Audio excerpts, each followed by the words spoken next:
لیکن اس موقع پر میں اس بات کا ذکر ضرور کرتا ہوں، اگر آپ چاہتے ہیں کہ ان بچوں سے آپ کو کچھ مل جائے تو لازمی ہے کہ ان بچوں کو کچھ ان سے لینے سے قبل ان بچوں کو کچھ دینا پڑے گا، کچھ دینا پڑے گا۔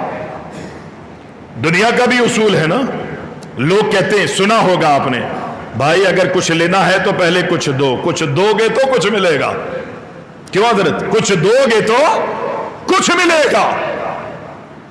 ہم دکاندار کے پاس جاتے ہیں، پیسے نہ دیں اور اس سے جناب سودا لینے کی کوشش کریں، دے گا؟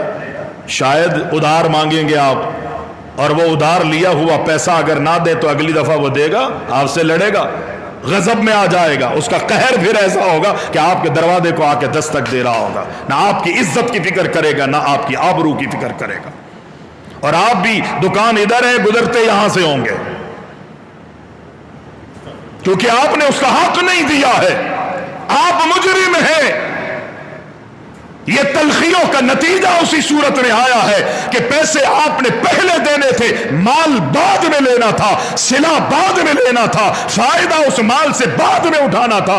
آج میں یہ چاہوں کہ کچھ دوں تو نہیں اور لیتا رہو، میں اپنے ماں بچوں سے یہ امید رکھوں کہ یہ میرا حق ادا کرے، لیکن اس سے پہلے ان کا حق ادا کرنا تھا، وہ میں نے اور آپ نے ادا نہیں کیا، پھر سمجھ لیجئے کہ پھر امید نہ کیجئے کہ یہ بچے آپ کا حق ادا کریں گے۔